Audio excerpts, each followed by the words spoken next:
Vidas transformadas. Que transforman vidas. Gente real. Que cuenta su historia para ti.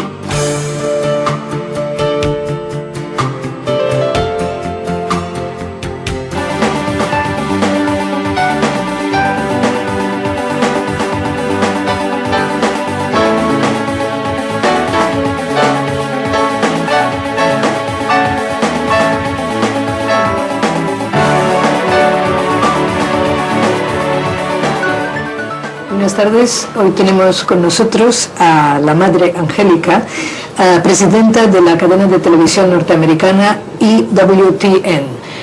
Ella es la madre de un convento de monjas clarisas en Estados Unidos y también, como he dicho, presidente de esta cadena.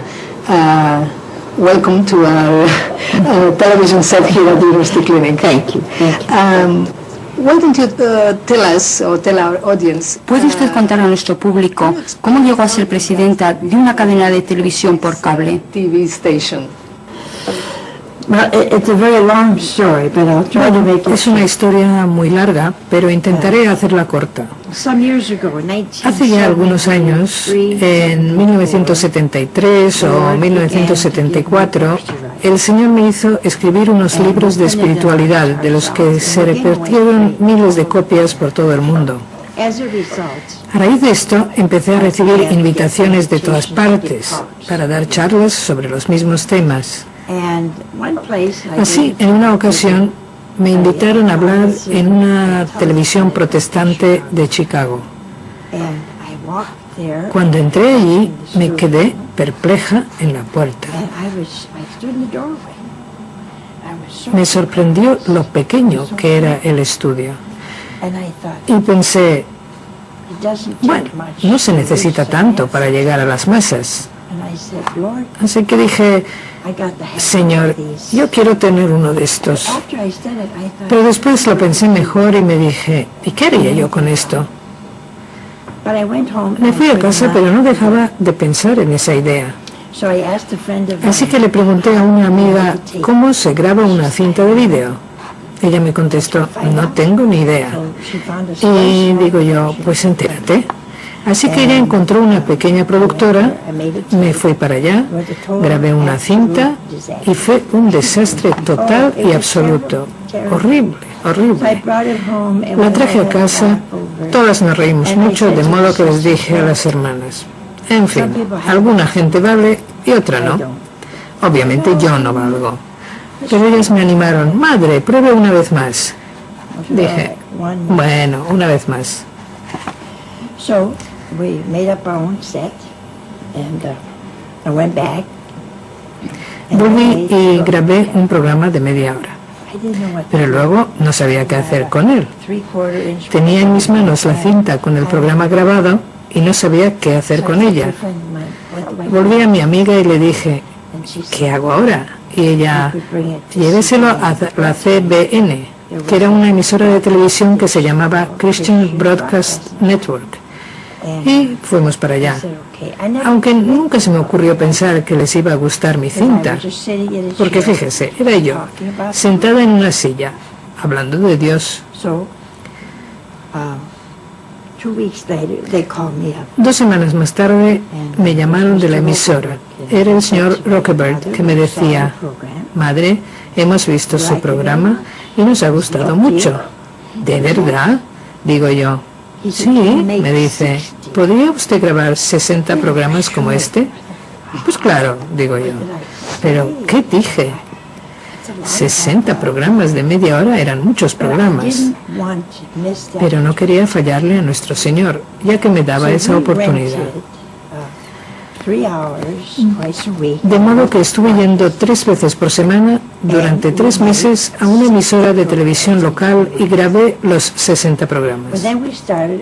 Para entonces ya habíamos comenzado a grabar una segunda serie. Cuando íbamos por la mitad de esa nueva serie, creo que llevábamos 17 capítulos grabados, vi en una revista de televisión el resumen de la película La Palabra. Una película blasfema en la que se presentaba a Cristo como un falso profeta. Me enfadé muchísimo porque tengo que reconocer que tengo un genio muy vivo. Estaba bajando la escalera cuando me di cuenta que la cadena que iba a emitir esa película era la misma que la que trabajaba yo. Pedí ver al gerente de la compañía y le pregunté, ¿usted piensa emitir esta película La Palabra? Me dice sí. Y yo, ¿es usted cristiano? Dice sí. Pero si es así, ¿cómo puede emitir un programa de estas características? Y me dice, ¿pero usted cree que a Dios le importa? Y le digo, claro que le importa. Y a mí me importa. De modo que le pregunto, ¿lo van a proyectar? Me dice, sí. Y yo, bueno, ¿esa es su decisión? Sí. Entonces le digo, pues yo tomo mi decisión. No voy a grabar más programas para usted y no quiero que se emita ni uno más aquí. Él se enfadó muchísimo, así que me dijo, si se va de esta emisora y de esta cadena, está usted acabado. Pero voy y le digo, yo no le necesito a usted, yo solo necesito a Dios. Y me fui. Lo que hice es lo que decimos en inglés, no sé cómo se dice en castellano, tener la boca grande. Porque yo no sabía nada de televisión, no teníamos dinero, pero ese fue el comienzo de esa cadena por cable que tenemos hoy. Porque construimos un estudio propio para poder hacer los programas. Lo que me gustaría saber es qué idea había detrás de todo esto, porque obviamente usted no lo hizo por hacerse famosa en televisión, de modo que, ¿por qué cree que es importante estar en la televisión y por qué cree que ha tenido éxito? ¿La gente tenía hambre de programas así?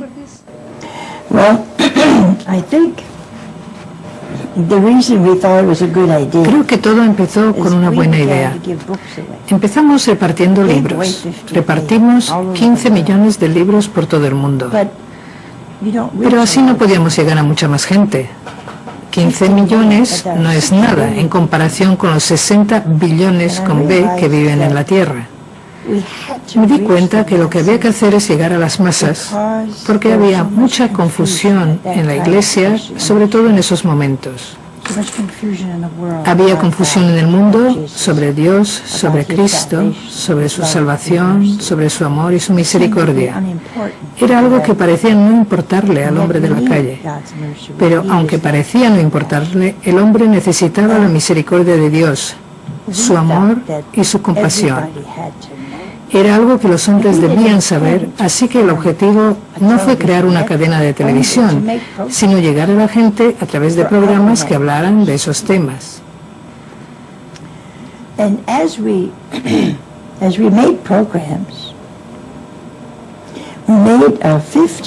Primero grabamos 50 programas con un hombre de Minnesota, pero cuando acabamos me di cuenta que él tampoco sabía qué más hacer. I realized he didn't know where to put them either. I didn't know where to put mine. And God blessed us by giving us a big network, but where was he going to put them? We had 5 employees. En ese momento trabajaban para nosotras 5 empleadas. Llamé al ingeniero y le pregunté, ¿cómo podemos darle salida a nuestros programas? Él me contestó, a través de una emisora o cadena de televisión propia. Yo le dije, no nos lo podemos permitir porque es demasiado caro. Y él me dice, pues está el cable. ¿El cable? Sí. ¿Y eso qué quiere decir?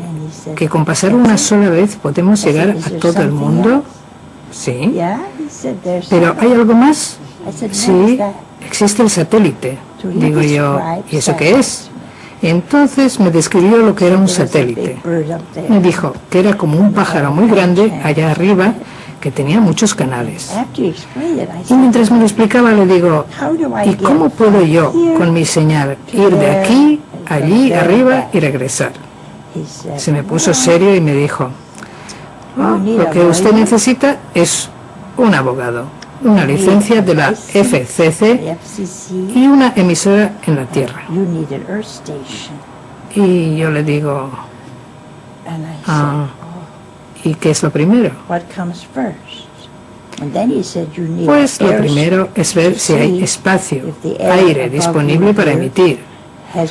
Hay que saber si ese aire que tiene usted encima está libre. Miré hacia arriba y le dije, a mí me parece que hay aire suficiente, hay mucho sitio ahí arriba. Me dice, No, hay muchas señales ahí arriba que van y vienen. Y yo le insisto, ¿pero qué es lo primero? Un abogado, me dice. Y pregunto, ¿cómo puedo conseguir uno?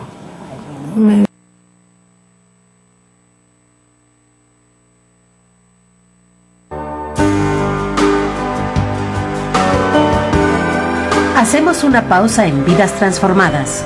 Gente de carne y hueso, con rostro e historias que inspiran y salen del anonimato. Regresamos.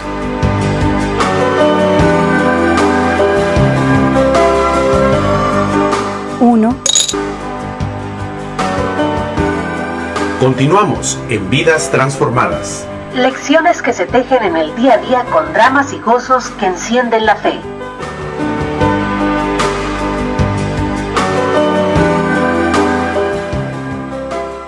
Un abogado, me dice.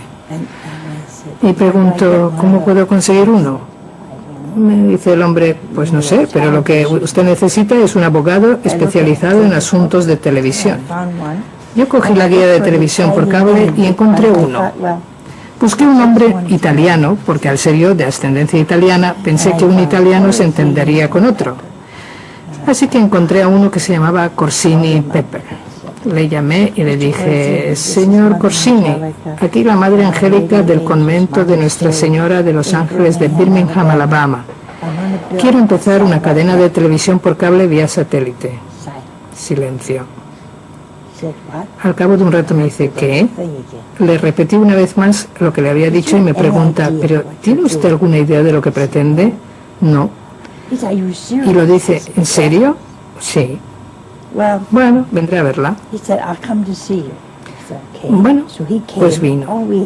Por entonces solo teníamos un pequeño estudio. Se quedó con nosotras todo un día y me dijo, ¿usted va en serio? Sí. Entonces me dijo algo que no olvidaré nunca.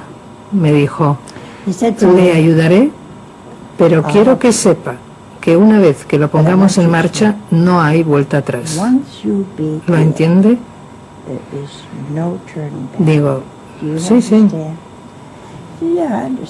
Pero cuando lo pienso ahora, no creo que lo entendía muy bien, ni me di cuenta en lo que me metía. Pero empezamos. Buscamos canales de frecuencias, compramos la parábola, una paellera enorme. Llamé a Atlanta para encargarla. Me preguntaron que para qué la quería.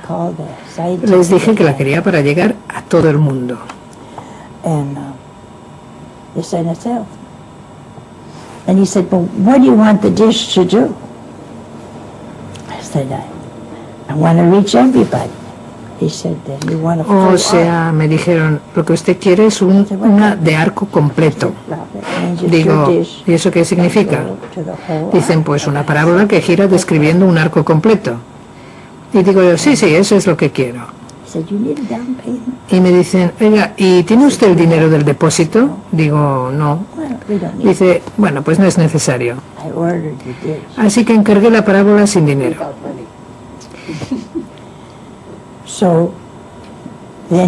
Entonces vino el ingeniero y me dice, madre, si usted realmente desea emitir vía satélite, necesitará una señal de salida muy buena, porque la señal tiene que llegar a 22.000 millas de altura y luego regresar la misma distancia y ser clara.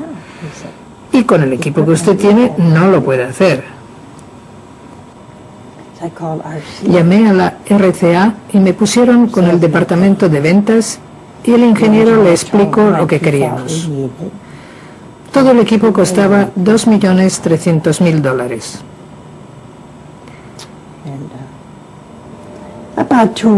2 semanas después de la conversación telefónica, recibí por correo el contrato de compra. Se lo di al abogado para que lo estudiara. Al acabar me dijo, madre, usted no puede firmar este contrato. ¿Por qué? Pues porque piden como garantía el convento. Oh, yo no puedo hacer eso. Además, debe empezar a pagar cuando le entreguen la mitad del equipo y debe usted firmar la cláusula 78 del contrato.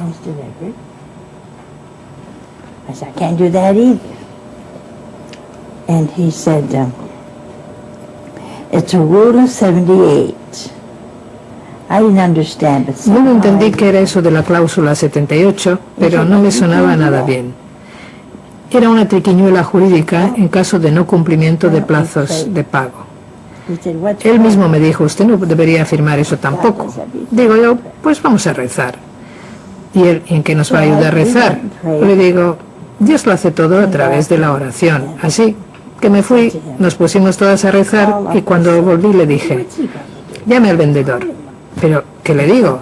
Dígale que no acepto la cláusula 78, que solo pienso avalar la compra con mi firma personal, que era igual que palabras en la arena, porque yo no tengo bienes, y que además pienso empezar a pagar cuando todo el equipo esté instalado y funcionando.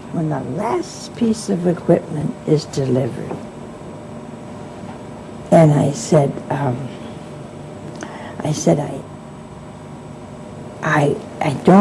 I can't pay for anything until that's done. He said, well, they won't do it. El abogado me dice, no lo van a aceptar. Yo le insisto y él me dice, pues olvídese del contrato. Digo, bien, pero usted dígaselo. Una semana más tarde me llamó el abogado totalmente perplejo para decirme que la empresa aceptaba que se le pagara a la entrega de todo el equipo, que aceptaban mi firma como única garantía y que prescindían de la cláusula 78. Yo dije, gracias Jesús. Así fue como comenzamos. Pudimos pagar a tiempo todas las facturas cada mes durante 3 años. Luego se nos presentó un benefactor quien acabó pagando lo que quedaba.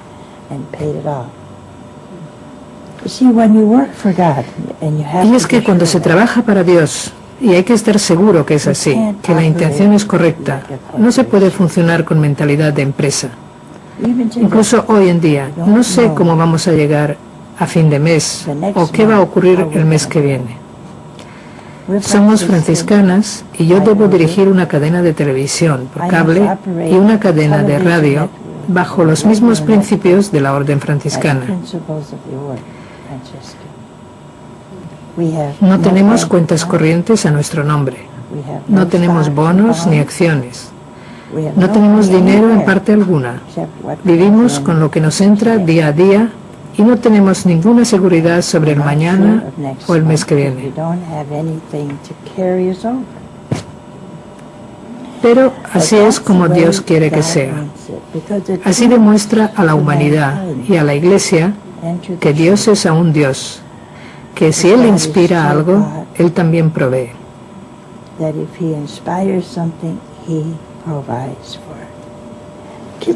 Algunas veces la situación llega a ser crítica, pero así es el cristianismo. La belleza del cristianismo es la inseguridad. La única seguridad está en nuestra fe en Dios. La fe es la verdad aceptada intelectualmente. Luego viene la fe de a diario. Si trabajamos para Dios y tenemos la seguridad que es eso lo que Él quiere, sabremos en qué momento entra Él en escena y hace algo maravilloso o milagroso. Él da un paso y tú das otro paso. Y sabes si es correcto, porque, como Él dijo en el Evangelio, hablan los frutos. Si nuestro trabajo no da buenos frutos, olvídelo. Then he goes a step, and you go a step. And we only know, like he said in the gospel, by the fruit. If it doesn't bear good fruit, forget it. Well, I'm just looking at you and I'm thinking. La miro a usted y sigo pensando, ¿cómo empezó todo esto? La imagino como una niña pequeña que sueña con ser monja. Supongo que entonces no pensaba usted en televisiones, sino en algo completamente distinto.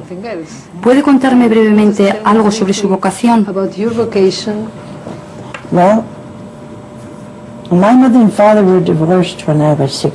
Mi padre y mi madre se divorciaron cuando yo tenía 6 años.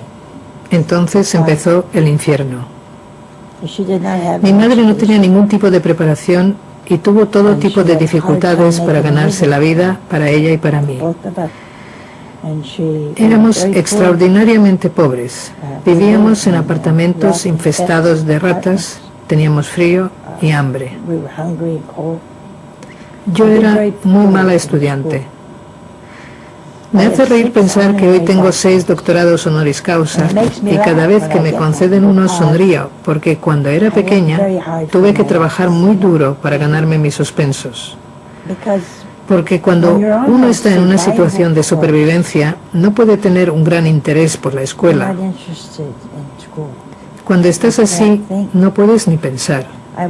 Mientras estaba en el colegio, no dejaba de pensar que a la vuelta a casa encontraría muerta a mi madre porque se había suicidado.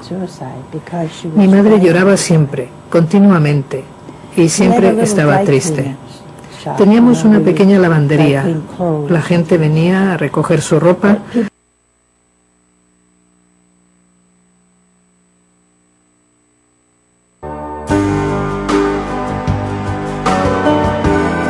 Hacemos una pausa en Vidas Transformadas.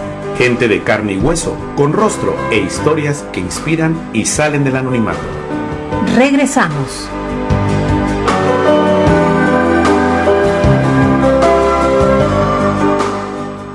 En Vidas Transformadas. Gente de carne y hueso, con rostro e historias que inspiran y salen del anonimato.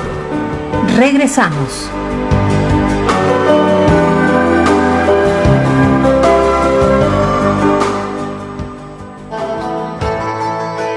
Miel silvestre Koinonia, 100% natural, 100% virgen.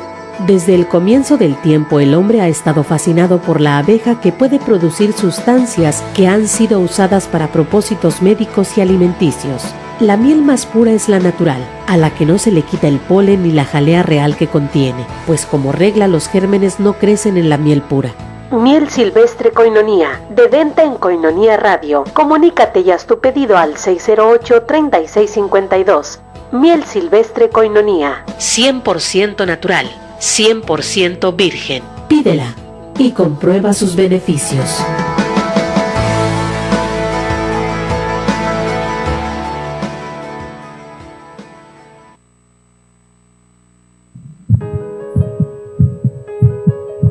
Como católicos, ¿en qué pecado incurre una persona que realiza conscientemente un aborto? ¿En qué pecado incurre? Bueno, como caer en un pecado mortal, ya con, digamos, un pecado, es un pecado de homicidio, pecado, no censura. Censura es la excomunión anexa, pero un pecado es un pecado grave, un pecado mortal, un homicidio. ¿Quién puede justificar un homicidio si no es en defensa propia? ¿Quién puede justificar una matanza, verdad? Ahora que tanto nos atosigan con los terroristas. Bueno, pues un terrorista comete muchísimos menos homicidios de los que comete un médico abortista, que deben existir muchísimos, por lo que dice la gente. Todos los días llega con abortos, alguien los tiene que haber realizado, ni modo que vengan Los Ángeles a hacerlo, ¿verdad? Muchísimos menos de lo que nos admiramos de que hayan matado, qué sé yo, el de Oslo, el muchacho de Oslo, 77, y él sus motivos tiene, ¿verdad? Y ha herido a 100, nos parece algo, a algunos les parece monstruoso, pero no se admiramos de que cualquier médico o ginecólogo aquí del Seguro Social, ¿verdad?, de México, de la Ciudad de México, a lo mejor tiene, pero muchísimos más abortos que ha cometido, ¿verdad? Es la falta de respeto a la vida y la falta de proporción a que la vida debe ser sagrada en todos los casos. Si me dejaron vivir, yo elijo la vida.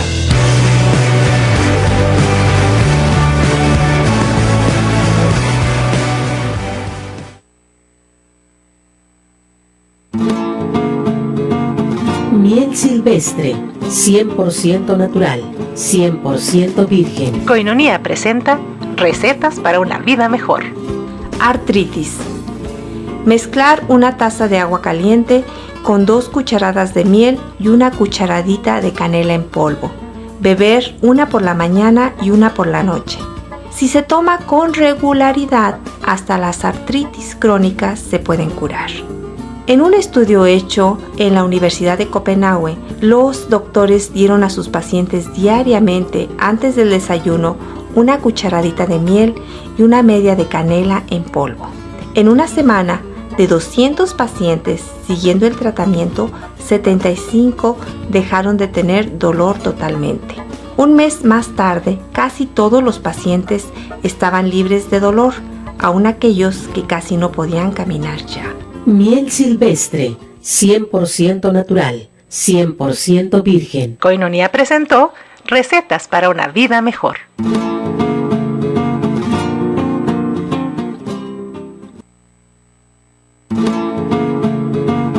Miel silvestre, 100% natural, 100% virgen. Koinonia presenta Recetas para una vida mejor. Dolor de garganta. Tome cada 4 horas una cucharada de miel mezclada con media de vinagre de sidra. Miel silvestre, 100% natural, 100% virgen. Koinonia presentó Recetas para una vida mejor.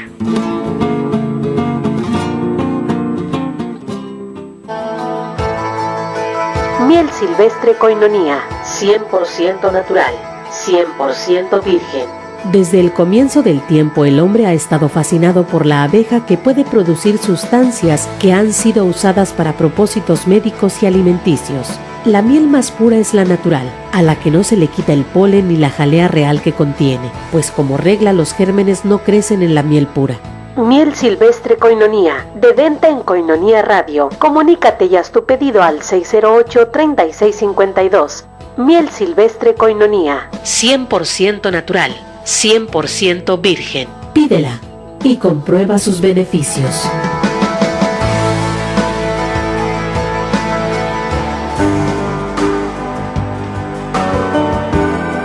Continuamos en Vidas Transformadas. lecciones que se tejen en el día a día con dramas y gozos que encienden la fe.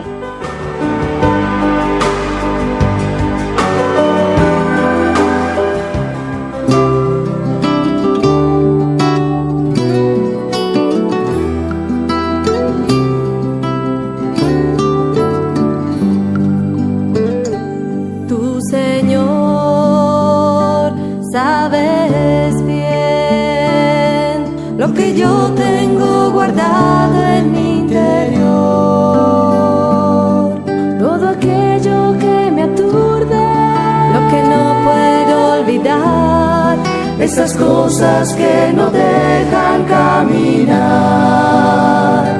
Tu Señor, hasta hoy me has seguido en cada paso de mi vida y me has dado grandes cosas que no puedo olvidar, los momentos que en mi vida quedarán. Por eso ven, Señor Jesús, que te quiero hoy decir, que mis ojos se han abierto y que sin ti no puedo más seguir. Ven, Señor Jesús, que ahora tengo el corazón con un grito que me pide tu amor.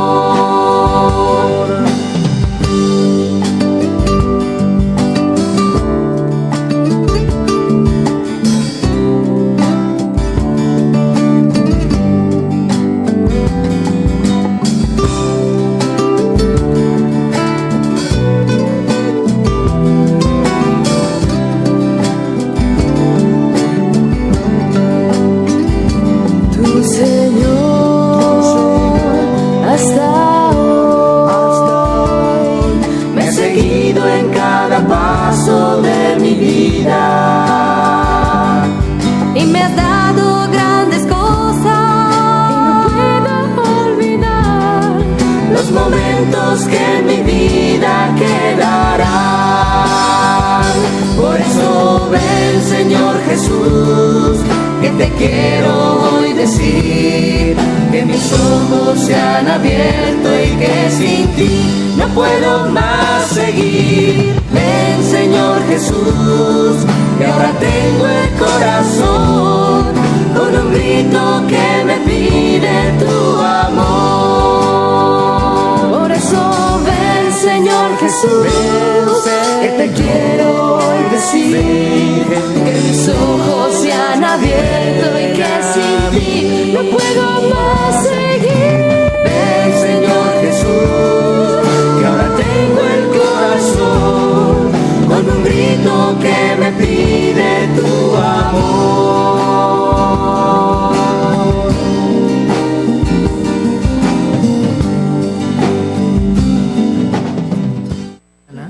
Tal vez ni siquiera pensaría en Dios. Los pobres, los enfermos, los tullidos, los que sufren, esos son los predilectos del Señor, porque son los que se parecen más a su Hijo Jesucristo. Y es importante que sepan eso. Yo, por ejemplo, soy una minusválida y hay muchas cosas que no puedo hacer, pero no importa. Esa es la voluntad de Dios. Y como es su santa voluntad, es algo bueno para mí. Esa es la razón de que todo el mundo enferma y sufra, aunque el dolor y la enfermedad sean algo que nos cuesta entender. El Señor tuvo que pasar por lo mismo. ¿Quién puede entender eso? Dios nos puede haber salvado diciendo, os perdono, pero no quiso hacerlo así. Who can understand? God could have saved us just by saying, I forgive you. Well, here is another. He didn't want to do it. This is what I was going to ask. We are talking about physical. De eso quería hablar. Hemos mencionado el dolor físico, pero también existen las enfermedades del alma. Hoy la gente se preocupa de su cuerpo, hace gimnasia, hace dietas y piensa en su bienestar en general, pero no se da cuenta que su enfermedad es la del alma. ¿Cree usted que su trabajo en televisión ayuda a la gente a darse cuenta de ello? We get letters every day. Recibo cartas todos los días y en ellas la gente me cuenta cosas muy bonitas. Por ejemplo, gente enferma en un hospital que ve nuestra televisión y dice que es como un bálsamo para su dolor. Pero hay que saber que una televisión o una radio católica nunca es un sustituto de nada, solo es un suplemento. Muchas personas que comen muy bien también toman vitaminas porque son necesarias. Hoy en día, la comida espiritual es casi inexistente en el mundo. Todos deberíamos saber que cuando vamos a misa, asistimos al sacrificio de la cruz y que con nuestra presencia nos unimos a Dios en ese santo sacrificio. De esa misa, de ahí viene nuestra fuerza. Mi fuerza emerge del dolor de Cristo. En Dios todas las cosas están en presente y por eso en cada misa yo estoy tan presente y real como lo estuvo la Virgen a los pies de la cruz. ¡Qué regalo! ¡Qué regalo es para nosotros los católicos la Virgen! ¡Qué regalo es la Eucaristía! No podemos vivir diciendo eso es un símbolo. No, eso es mentira. It's only a symbol that, no, that's a lie. See? But we believe lies. Por eso, ocuparse solo del cuerpo, de ser guapos o listos o sanos, es una necedad. No. Lo importante es el alma. Yo puedo ser muy pobre, no tener nada de nada, pero lo que siempre tengo es a Dios. Y sé que mi dolor tiene un enorme valor.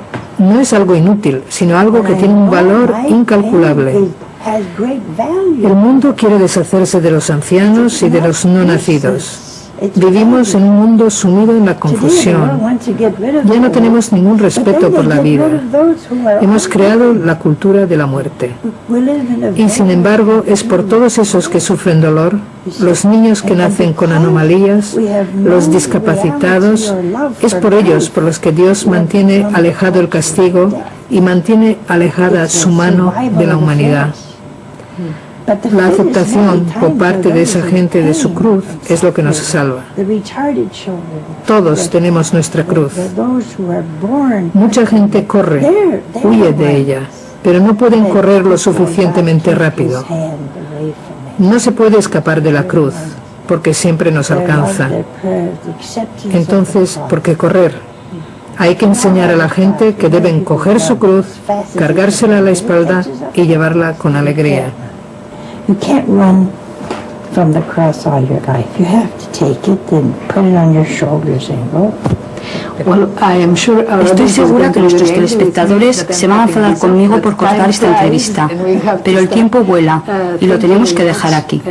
Muchas gracias y espero que vuelva pronto. Me encantaría. Gracias. Dios le bendiga.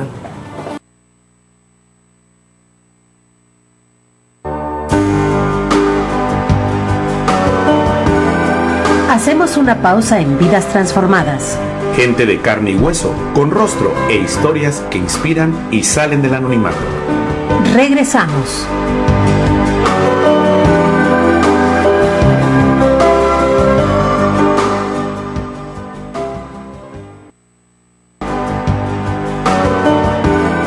Continuamos en Vidas Transformadas. Lecciones que se tejen en el día a día con dramas y gozos que encienden la fe.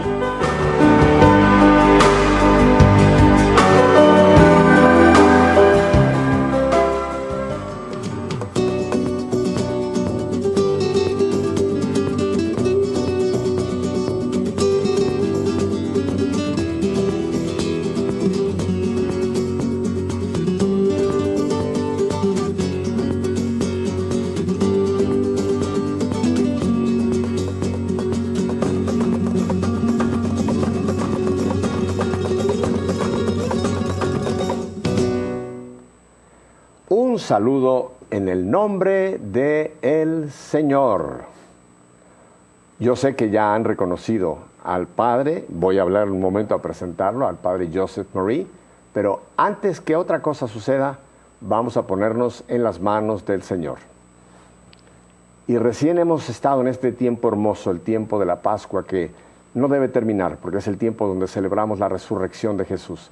Así es que quiero que nos pongamos en manos del Señor a través de uno de estos hermosos himnos. Únase conmigo. Nuestra Pascua inmolada, aleluya. Nuestra Pascua inmolada es Cristo, el Señor, aleluya. Pascua sagrada, oh fiesta universal. El mundo renovado canta un himno al Señor. Pascua sagrada, victoria de la cruz. La muerte derrotada ha perdido su aguijón. Pascua sagrada, oh noche bautismal, del seno de las aguas renacemos al Señor. Pascua sagrada, eterna novedad, dejad al hombre viejo revestidos del Señor. Pascua sagrada, la sala del festín se llena de invitados que celebran al Señor. Pascua sagrada, cantemos al Señor, vivamos la alegría dada a la luz en su honor. Qué salmo más hermoso, ¿verdad? Uno de estos salmos que hemos recitado durante este tiempo, que como digo, ojalá tuviéramos Pascua todo el año. Pero hoy tengo en cierta forma un día de Pascua, porque tengo el gusto de tener aquí a alguien que ustedes conocen muy bien, al Padre Joseph Marie, el Padre José María. Padre, bienvenido a Nuestra Fe en Vivo. Es un gusto estar con ustedes, es un gusto. Para que ustedes sepan, el Padre Joseph Marie, le voy a llamar de aquí en adelante Padre José, para que nos entendamos.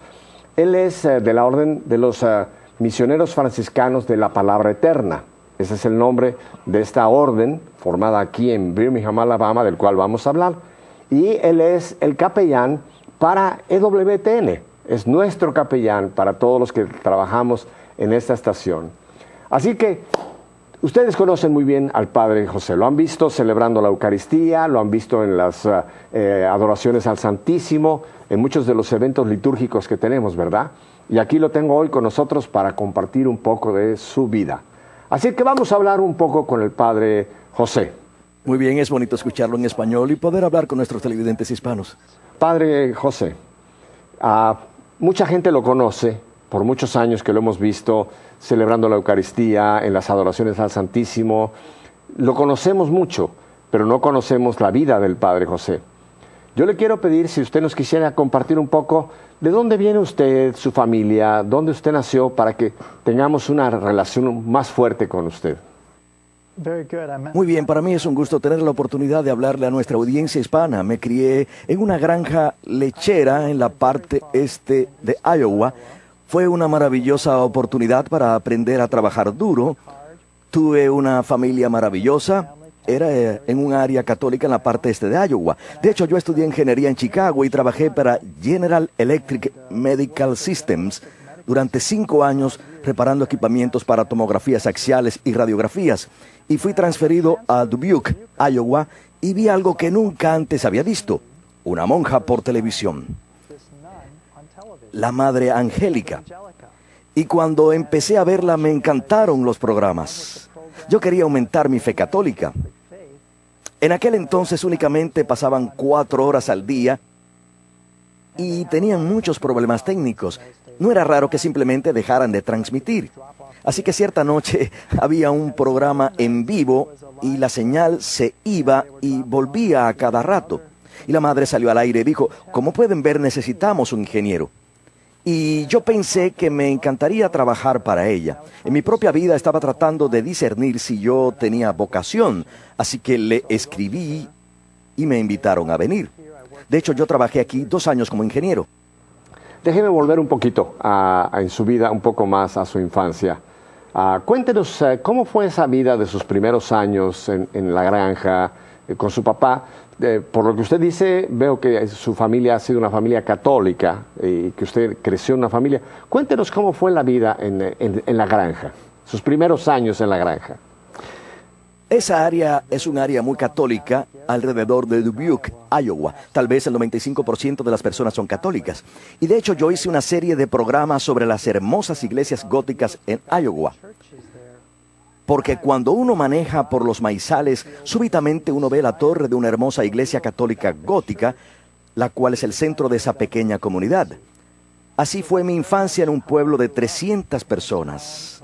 Todo giraba alrededor de la parroquia. Y todas las personas eran granjeros. Sabían trabajar duro, se levantaban temprano por la mañana antes de la escuela a ordeñar las vacas y dar de comer a los pollos y los cerdos y todo eso. O sea que usted sabe cómo ordeñar vacas. Se hacía 2 veces al día, incluso en Navidad. Así uno quisiera o no, había que ordeñar las vacas 2 veces al día. Una de mis mejores memorias es la Nochebuena. Yo les daba heno a las vacas y eso me recordaba las humildes circunstancias del nacimiento de Jesús. Los olores, los animales y todo eso, y verdaderamente me hizo entender el humilde nacimiento de nuestro Señor. Así que efectivamente yo sé ordeñar vacas. En estos años primeros, padre, en esta hermosa comunidad que usted describe, una comunidad pequeña, 300 personas alrededor de la parroquia, hermoso. ¿Cómo fue esos años de usted en la vida parroquial? ¿Usted fue acólito? ¿Cómo fue que empezó usted a sentir que la iglesia tenía algo para usted? Teníamos unas hermanas franciscanas que enseñaban en la primaria. Yo fui a una pequeña escuela en Burlington, St. Paul, y de hecho una de las hermanas me enseñó a tocar el piano. Me gustaba tomar lecciones en el convento. Es interesante cómo mi vida entera ha estado relacionada con las hermanas franciscanas. Pero efectivamente, durante aquellos días yo fui acólito, porque teníamos misa diaria. En aquellos días los alumnos iban a misa diario y los viernes durante Cuaresma teníamos las estaciones de la cruz. Recuerdo que en cierta ocasión yo estaba sirviendo en las estaciones de la cruz y mi madre me dijo, ella debe haber observado algo, y me dijo, ¿alguna vez has pensado en ser sacerdote? Y mi respuesta fue, de ninguna manera. ¿Qué edad tenía usted cuando vino este llamado de mamá? En aquel entonces yo tenía 10 años. Yo tenía mis propios planes. Yo iba a tener un buen trabajo y una buena familia. Mi idea era que por eso yo había estudiado ingeniería. Ajá. O sea que su visión era ser un hombre casado, tener una familia, una carrera, y usted empezó a caminar por esos caminos de la vida. Recuerdo haber estado a la mitad de mis estudios de ingeniería y cierto día tuve un fuerte sentimiento de que yo tenía que servir a Dios de alguna forma. Pero yo me resistí porque al haberme criado en una granja en Iowa, hablar en público no era mi fuerte. Así que me resistí a esa idea. Pero yo seguía sintiendo ese llamado a servir al Señor. Pero continué y terminé mis estudios de ingeniería. Trabajé para General Electric reparando aparatos de tomografía axial e instalando equipos de radiografías. Pero ese llamado no me abandonaba. Era persistente. Creo que así es como podemos discernir las cosas del Señor, por su persistencia. El Señor continúa invitándonos. Así que cuando vi la necesidad de un ingeniero de la Madre Angélica, pensé, esta será una forma para comprobar si yo tengo una vocación al sacerdocio o la vida religiosa. Puedo hacer trabajo voluntario para la Iglesia Católica y servir en esa capacidad y tal vez orar y entender lo que debo hacer. Cuando usted estaba en su vida de su trabajo como ingeniero, ¿usted tenía amigos, amigas, fiestas? ¿Eso le gustaba o usted sentía que eso no era y que prefería otro camino en la vida? Yo tenía un trabajo muy bueno con General Electric y me iba bien. Tenía un vehículo de la compañía, tenía bastante dinero en el banco, tenía un gran piano, tenía muchas cosas, pero aún así faltaba algo. Y las cosas de este mundo eran cada vez menos satisfactorias para mí. Tenía amigos y muchos familiares. Mi padre y mi madre provenían de familias de 9 hermanos cada uno y yo era muy cercano con varios de mis primos. Pero yo estaba cada vez menos satisfecho con las cosas de este mundo. Fue entonces cuando decidí que yo tomaría ese paso en la fe para ver si el Señor me estaba llamando. Entonces cuando tomé ese paso me dije a mí mismo, sí, hay cierta satisfacción al servir aquí en el canal. De hecho, uno de los primeros trabajos que hice fue ayudar a instalar el cableado en este estudio. Todavía estábamos en el estudio original, en el garaje. Quiero hacer una pregunta muy personal. Yo soy muy preguntón. En esos días, en su trabajo, todo caminando, ¿usted tuvo alguna vez alguna novia, alguna chica que le atrajo, que quizá pudiera ser la madre de mis hijos en un futuro? Sí, yo salía con chicas. Cuando estaba en la facultad de ingeniería, yo salía con chicas, estudiantes de enfermería y también durante mi carrera como ingeniero cuando yo estaba aquí. Y veo la vida matrimonial como algo muy hermoso y la vida familiar como algo muy hermoso. Y tengo una atracción normal hacia las mujeres. Todos los hombres la tienen. No obstante, mi atracción más grande fue hacia las cosas de Dios.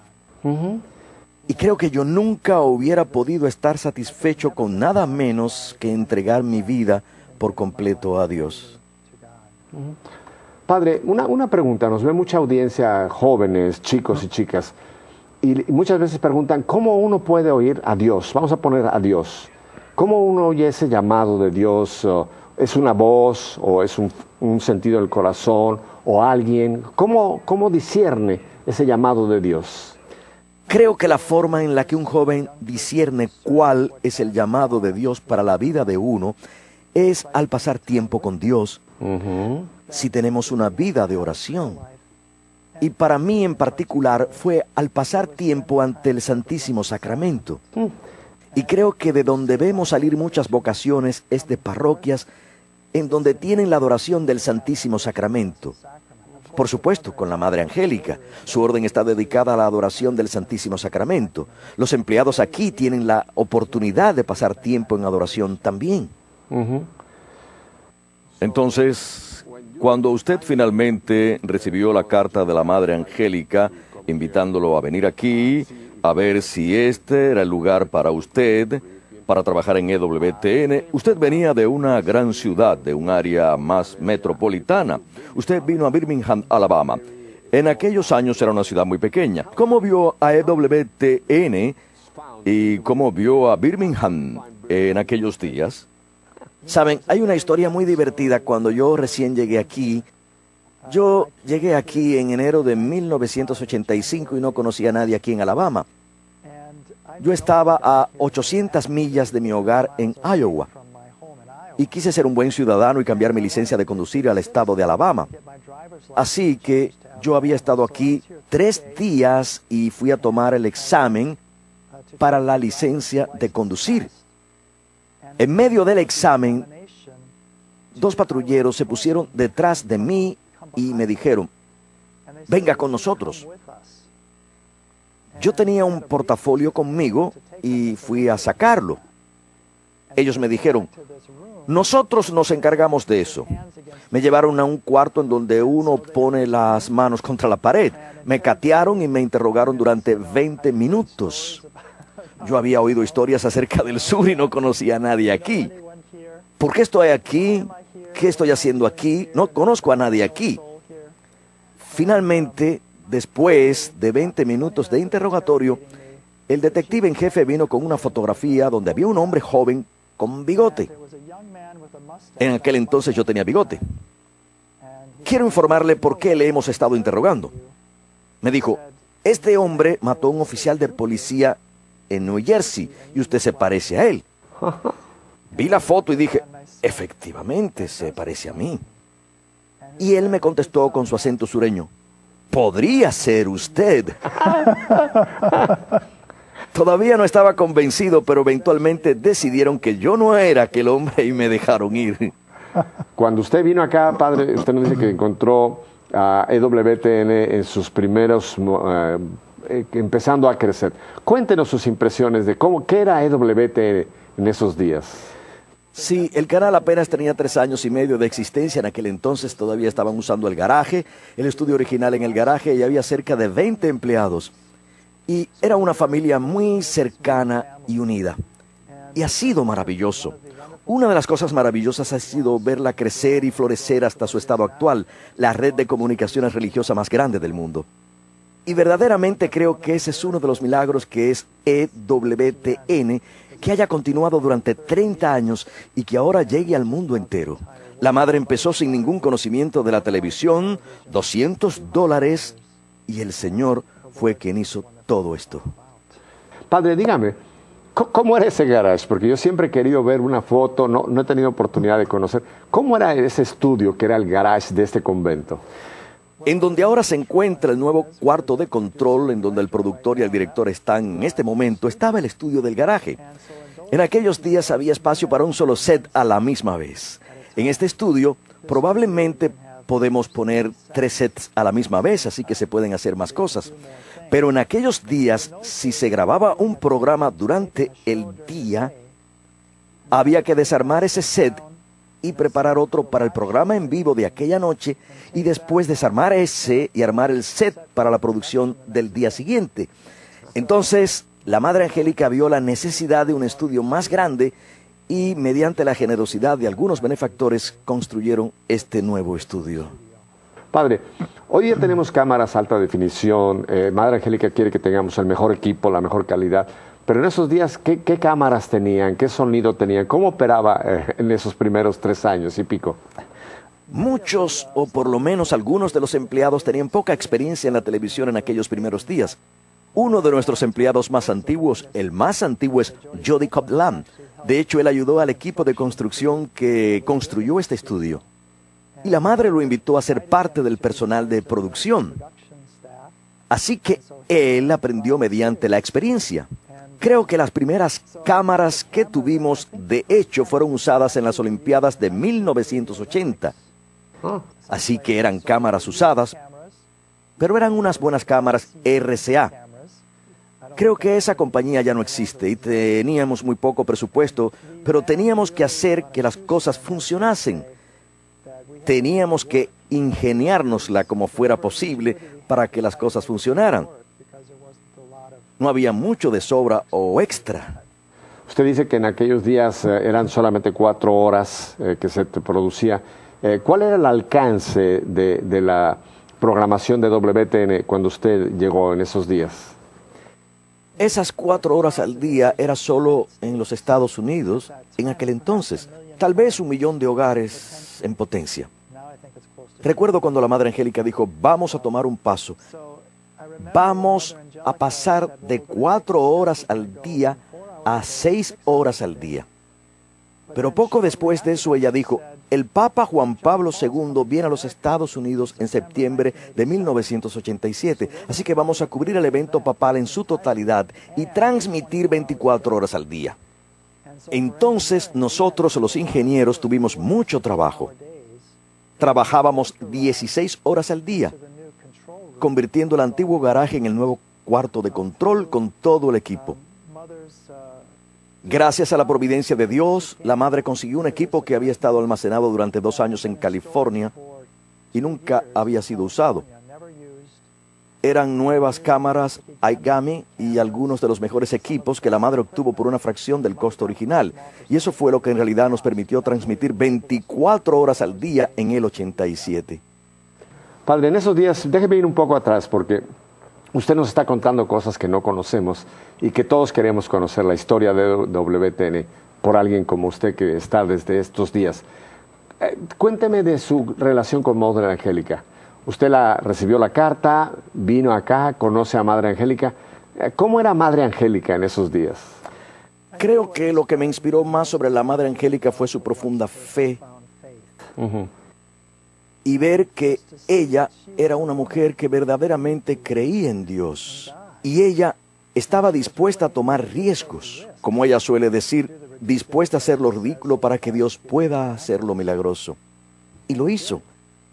Estuvo dispuesta a tomar riesgos porque verdaderamente cree en Dios. Tiene una fe muy profunda. Una de mis primeras memorias es cuando nos preparábamos para los programas en vivo en las noches.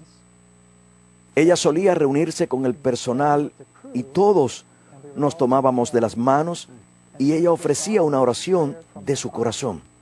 Una oración espontánea de su corazón, pidiéndole a Dios que bendijera los programas, que inspirara a las personas, que los ayudara en sus vidas, que bendijera a los equipos. Yo sabía que había un contacto con Dios, que esta oración no era meramente algo superficial, era verdaderamente conocer a Dios para quien ella trabajaba y a quien ella oraba. Padre, déjeme ahora volver a estos días primeros que usted nos cuenta. Usted vino a trabajar en WTN como un ingeniero, ayudar en la parte técnica, un hombre soltero, con una buena profesión, y está trabajando en WTN como ingeniero. ¿Qué cambia? ¿Qué es? ¿Dónde viene el switch? ¿Dónde viene la nueva llamada del Señor a una vocación aparte de ingeniero?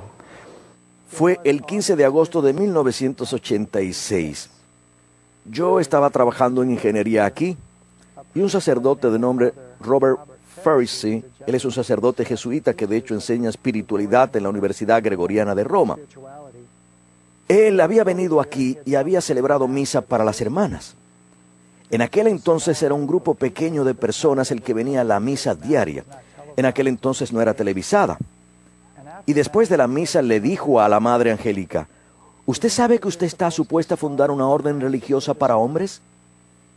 Ella contestó: sí, lo sé, pero ¿usted cómo lo sabe? Y él le contestó: el Señor me lo dijo durante la misa, que usted está supuesta a fundarla. Así que de hecho nosotros fuimos fundados en 1987, la primavera siguiente. Y yo le pedí al Señor que me mostrase si estaba supuesto a ser parte de esa nueva comunidad. Y mi intención original, porque el jefe de ingeniería en aquel entonces me había preguntado si yo iba a continuar aquí. Yo había estado aquí 2 años. Yo le dije que no, que yo iba a regresar con mi familia en Iowa. Pero a la misma vez yo me estaba preguntando a mí mismo: ¿estoy supuesto a ser parte de esta nueva comunidad? Y el Señor me dio un número de señales, de confirmaciones, de que yo estaba supuesto a ser parte de este nuevo grupo. Así que fui a ver a la Madre Angélica y le dije: Madre, creo que estoy supuesto a ser parte de este grupo nuevo. ¿Qué es lo que va a hacer? Me contestó que sería franciscano y que sería un apoyo espiritual para la televisora. Padre, estamos en el mero centro del huracán. Tenemos que ir a unos mensajes, pero vamos a volver porque me interesa mucho este punto en que estamos. ¿No están fascinados con esta historia? Ahora conocen mejor al Padre José. Esperen lo que van a oír todavía. Padre José y un servidor, José también, los esperamos aquí. No me toque ese dial. Vuelvo con usted enseguida.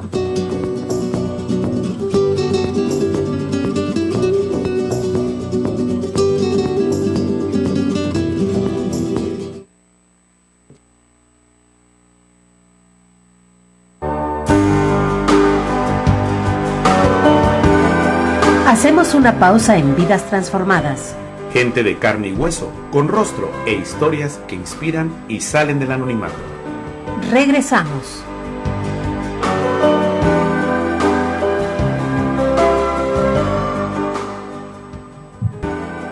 Continuamos en Vidas Transformadas. Lecciones que se tejen en el día a día con dramas y gozos que encienden la fe.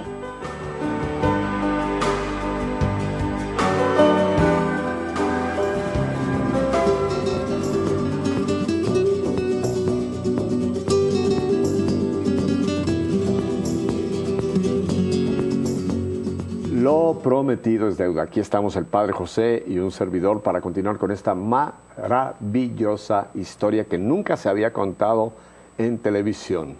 Padre, usted nos ha dicho que entonces usted oye que este sacerdote le dice a Madre Angélica, tiene que empezar una nueva orden. Madre dice, sí, ¿cómo supo usted? ¿Cómo Madre empieza les habló a ustedes o cómo empieza ya una nueva orden de hombres ahora?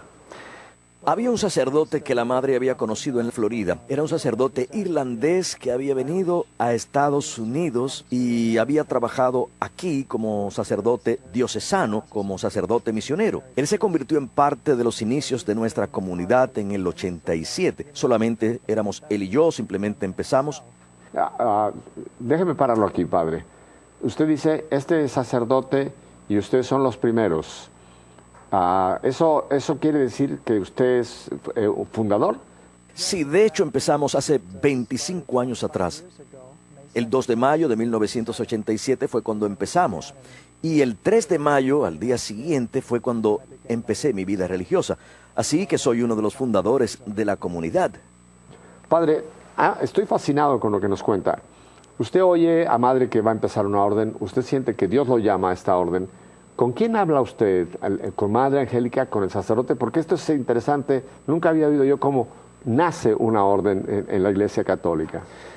Yo solía rezar a diario una oración al Espíritu Santo. Era una oración en la que yo decía, ayúdame a conocer tu voluntad, cualquiera que sea, y a tener el valor para hacerla, se trate de lo que se trate. A diario yo rezaba eso muy sinceramente para que el Espíritu Santo me ayudara a saber lo que yo debía hacer con mi vida, con mi trabajo.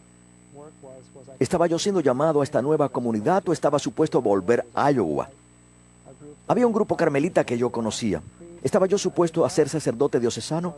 Yo no sabía, así que yo le pedí al Espíritu Santo que me iluminara. Y cierto día yo estaba en la misa. El padre Michael Scanlon estaba aquí de Steubenville. Ajá. Y él miró a la congregación y probablemente éramos 8 en la congregación. Y él dijo, hoy ustedes conocerán la voluntad de Dios para ustedes. No solamente de forma general, sino específicamente la voluntad de Dios para ustedes. Y tal vez él lo haya estado relacionando con otra cosa, pero para mí eso quería decir directamente para mí que Dios me estaba diciendo lo que yo estaba supuesto a hacer. Fue durante ese día que 3 diferentes personas que trabajan aquí en NetWTN me detuvieron y me dijeron, usted volverá a casa durante un breve tiempo y volverá a casa y será feliz acá. Será parte de la nueva comunidad de la Madre. Y a la mañana siguiente, uno de los ingenieros me dijo, soñé con usted. Usted iba a volver a casa durante un breve tiempo e iba a regresar aquí y ser parte de esta comunidad y usted iba a ser feliz acá. Así que fueron todas esas confirmaciones y hubo varias más.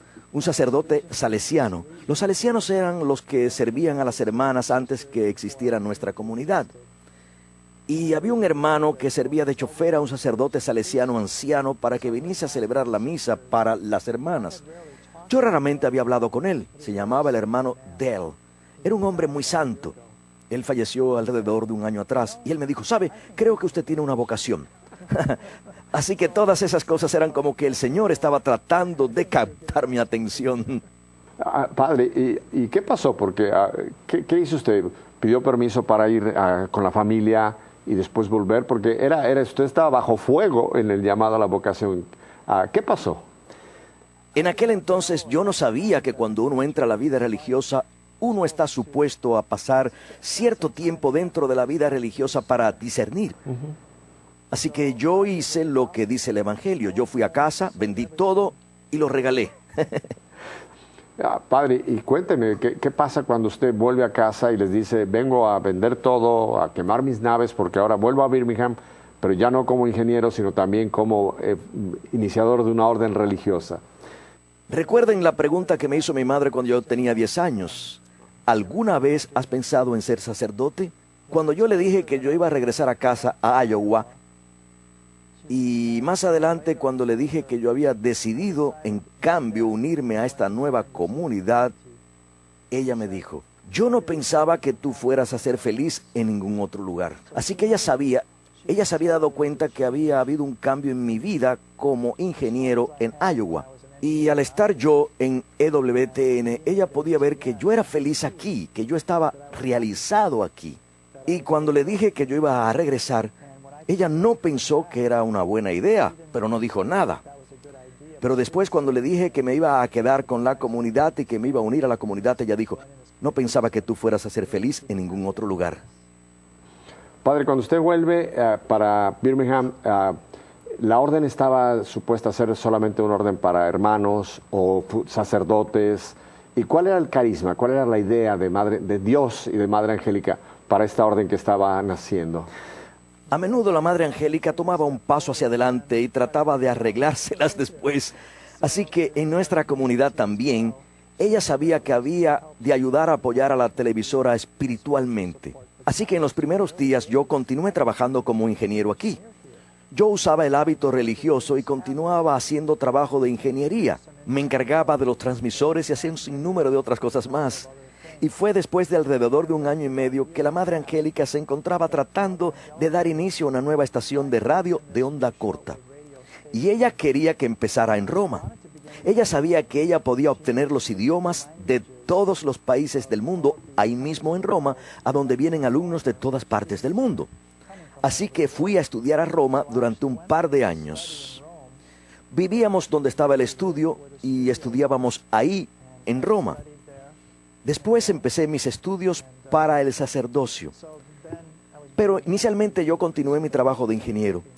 Pero había de ser una comunidad de hermanos y sacerdotes. Y hoy en día servimos en diferentes capacidades aquí en la televisora. Madre Angélica recibe en esos días también un llamado de entrar en Radio Católica Mundial. Usted va a Roma a estudiar. ¿Y ya era usted un hermano o era todavía un laico? ¿Cómo era en esos días de Roma? Sí, en aquel momento yo era hermano religioso. Teníamos una pequeña casa en donde teníamos el estudio. Estaba en esa casa. Nosotros vivíamos en la planta de arriba. Teníamos un maravilloso sacerdote de Wisconsin, el padre David Wilbur. Él era octogenario. Obtuvo permiso para ser nuestro capellán ahí y para ayudarnos en aquellos primeros días. Estudiábamos en las instituciones allá en Roma a la vez que hacíamos las grabaciones en el sótano. Cuéntenos ahora, padre, usted viene de Roma, nuevamente a Birmingham, Alabama. Ya es un religioso, pero ya usted ya estaba destinado a ser un sacerdote. ¿Cómo va el proceso de religioso a sacerdote en su vida? El proceso usual para un joven que ingresa a la vida religiosa para hacerse sacerdote es que ingresa a esa sociedad y recibe cierta formación en espiritualidad y vida religiosa y los votos de pobreza, castidad y obediencia, los cuales tomamos. Y después en algún momento empieza sus estudios para el sacerdocio. Yo tenía un título en ingeniería, pero nada de filosofía. Así que primero tuve que estudiar filosofía y después de completar esos estudios estudié teología. Y completé esos estudios en 1993. Fui ordenado al sacerdocio el 11 de junio de 1993. Y he estado en la misa televisada desde aquel entonces, la cual es una vocación sacerdotal única. Cuéntenos, padre, ahora en este momento, ¿cuántos años tiene usted ya como sacerdote? ¿Cuántos años tiene usted como miembro de EWTN? Porque las dos cosas han ido caminando paralelo en cierta manera. Hace 27 años vine a trabajar a EWTN como ingeniero. Hace 25 años empecé la vida religiosa. Y hace 19 años empecé mi ministerio sacerdotal. Esos son mis hitos. Ajá. Padre, usted en toda esta vida como WTN, como sacerdote, estando aquí con todo naciendo, usted debe tener muchas historias. Cuéntenos algunas historias que usted cree que sería interesante, que usted recuerda ahora, que no conocemos quizá, que nos hacen conocer más toda esta aventura. En los primeros días las hermanas tenían que participar en la labor del apostolado televisivo. Una de ellas era fotógrafa, otra se encargaba de la contabilidad, otras contestaban las llamadas telefónicas de los programas en vivo. Así que estaban muy involucradas en los primeros días, como debían estarlo, pues no había nadie más que lo hiciera. Recuerdo una historia que la madre contaba acerca de cómo la hermana Charvel, quien estaba trabajando en la contabilidad, acudió a la madre con un número de cuentas y le dijo: madre, no tenemos el dinero para pagar estas cuentas. Y la madre le dijo: ¿para qué vienes a buscarme a mí? Yo no tengo el dinero. Y le dijo: ve a la capilla y ruega a Jesús por dinero. Así que la hermana lo hizo y el dinero llegó. Y verdaderamente esa es la historia, de que a menudo no tenemos suficiente dinero para el mes, pero por la providencia de Dios continúa llegando, y a menudo a último minuto. Ajá. Así es. Padre, y en todos estos años, ¿cómo es que se han añadido vocaciones a la orden concretamente? ¿Cómo fue que vinieron más vocaciones? Creo que lo primero que les debo decir, cuando funden una nueva comunidad, prepárense para las tribulaciones, como dicen las Escrituras, porque van a tratar de aprender lo que deben hacer, cuál es su carisma, cuál es su vida de oración, su apostolado, de qué forma todo se relaciona entre sí. Y uno no conoce la respuesta al principio. Uno sabe algunas cosas. Sabíamos que debíamos participar aquí. Sabíamos que la adoración al Santísimo Sacramento, como tenemos ante nuestros ostensorios, era parte de nuestras vidas. Pero mucho de ello requirió mucha meditación, oración y discernimiento. Y hemos tenido altibajos a través de los años, y ahora tenemos algunos hombres maravillosos que han hecho profesión perpetua. Se han comprometido por el resto de sus vidas a la comunidad. Tenemos 5 sacerdotes. Tendremos 2 ordenaciones al sacerdocio en julio próximo y 2 al diaconado transicional. Recién hemos llegado al punto en el que tenemos claridad acerca de quiénes somos, dónde vamos y lo que queremos lograr. Voy a preguntarle algo, Padre. Usted nos habla de la orden que tiene una vida espiritual, una vida de trabajo en la estación. Mi pregunta es privada, es una pregunta, pero creo que puede responderme. Díganos, ¿cómo combinan ustedes ambas cosas? ¿Cómo oran y laboran? Cuéntenos un día en la vida del Padre José. Le puedo describir el día de hoy, el cual es algo típico. Tuve la misa televisada esta mañana. A menudo la tengo los lunes. Así que lo que más me gusta hacer es preparar algo de antemano, materiales y cosas así. Pero me gusta hacer la hora santa antes de la misa para preguntarle al Señor: ¿qué quieres que yo haga? Yo no tengo nada que decir. Yo le digo: Señor, me pongo ante ti para que me uses según tu voluntad. ¿Qué deseas que yo diga? Así que paso una hora ante el Santísimo Sacramento orando, leyendo las Escrituras, tomando notas acerca de lo que quiero hablar. Déjeme hacer unas matemáticas, Padre, porque usted dice que toma una hora ante el Santísimo previo para la misa. La misa es a las 7 de la mañana. Quiere decir que usted empieza en su oración a las 6 de la mañana. Tenemos nuestro oficio divino, los religiosos y los sacerdotes están obligados a rezar el oficio divino.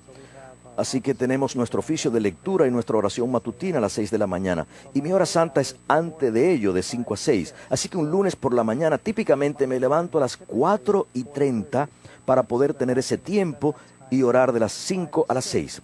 Luego tenemos el oficio divino y entonces me queda alrededor de 30 minutos antes de la misa para hacer algunos preparativos finales. Entonces, por supuesto, tenemos la misa televisada. Oramos el rosario y hacemos acción de gracias. Después de la misa desayunamos y luego en la mañana a menudo yo estoy involucrado en Estoy en mi oficina respondiendo mensajes electrónicos y ese tipo de cosas. También trabajo en las tardes. ¿Tienen almuerzo o ayunan a mediodía? Sí, tenemos desayuno, almuerzo y cena, así que almuerzo. Y después en la tarde trabajo y al anochecer tenemos la víspera aquí en la pequeña capilla en donde tenemos la misa televisada también con bendición. Y después tenemos una comida en la noche con todos los hermanos.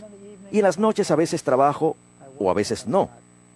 En especial si me levanto a las 4:30. Es bastante temprano. Puede que me acueste a dormir a las 9 de la noche si me he levantado temprano. Aparte, padre, ustedes tienen mucho contacto con los visitantes, los peregrinos que vienen tanto a la estación como al convento, donde Madre Angélica está, en nuestro nuevo lugar. ¿Qué servicio prestan ustedes a todos los visitantes? Olvidé mencionar que a las 11 de la mañana en punto, todas las mañanas aquí en Irondale tenemos confesiones. Así que muchas personas vienen de la ciudad, pero también tenemos visitantes. Pero en el santuario en donde viven las hermanas y la Madre Angélica, el cual está a unas 60 millas de aquí, también tenemos confesiones a diario, usualmente 2 veces al día. Y para grupos de 10 o más personas que vienen en peregrinaje, también tenemos charlas espirituales para ellos. Tenemos servicios de adoración y bendición con ellos. Y también hacemos un tour en donde uno de los hermanos los guía por la televisora. Padre, usted me ha contado antes del programa que mucha gente viene en un espíritu de gratitud porque EWTN ha hecho algo en su vida y cuando llegan aquí dicen, oh, EWTN, ¿qué ha oído usted de la gente? ¿Qué hace EWTN en la vida de miles de personas? Hay tantas historias y me gustaría contar muchas de esas historias.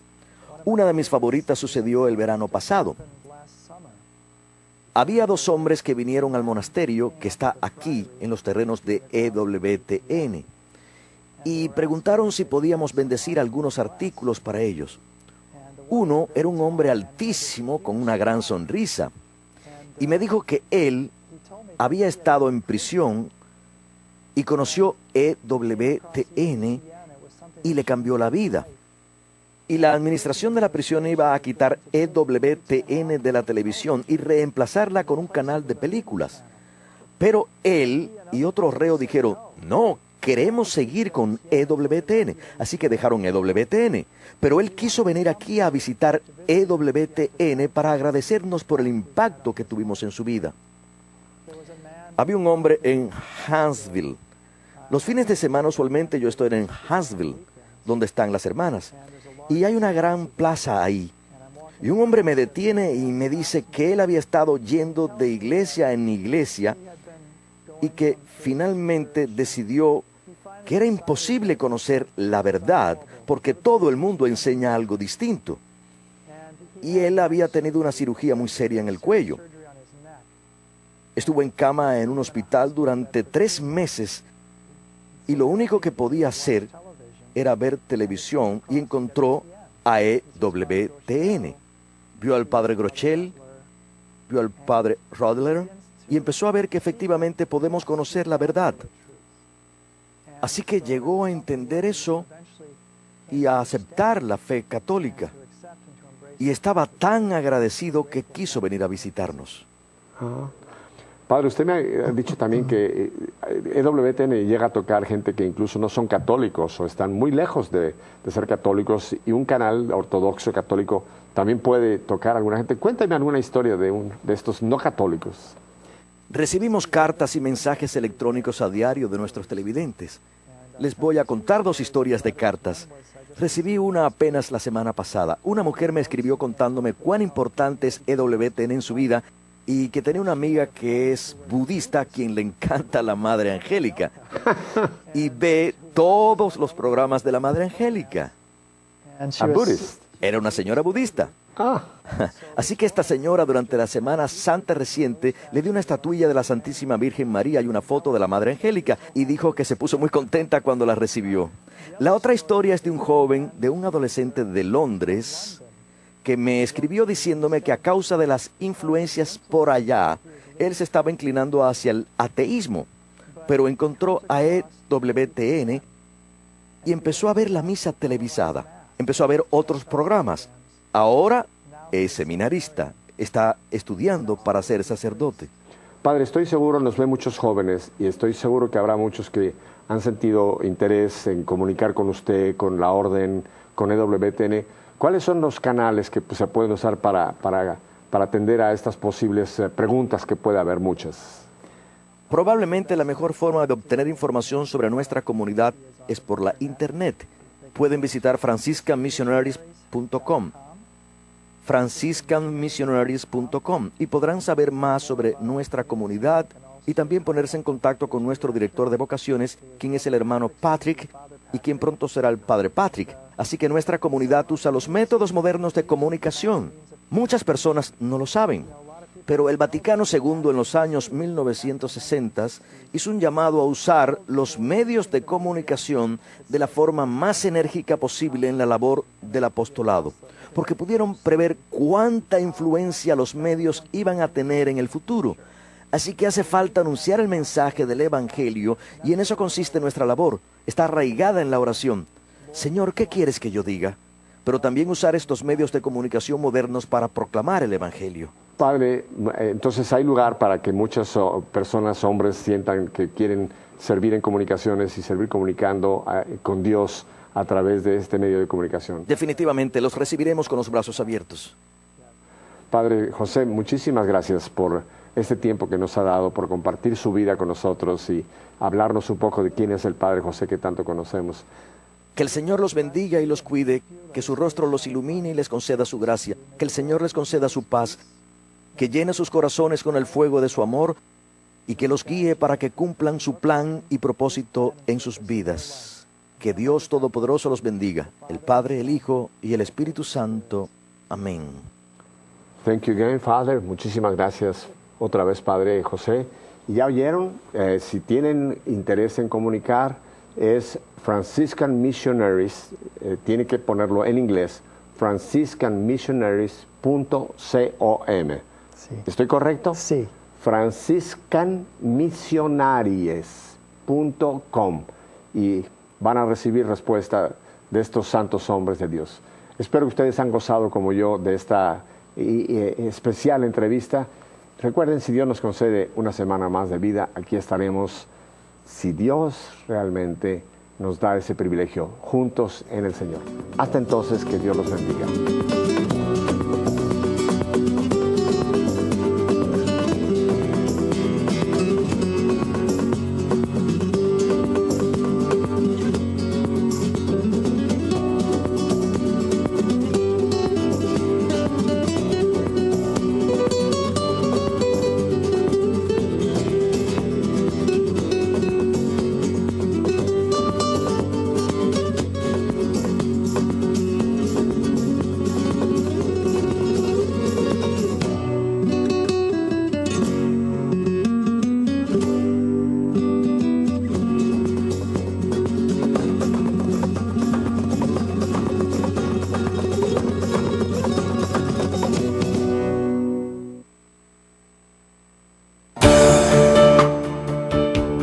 Vidas transformadas. Que transforman vidas. Deseamos conocer tu historia. Porque todos llevamos un superhéroe dentro del corazón.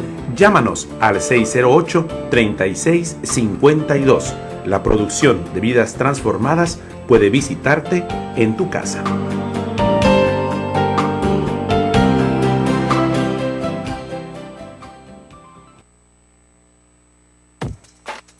Estás escuchando Koinonia Media. No le cambies, enseguida volvemos.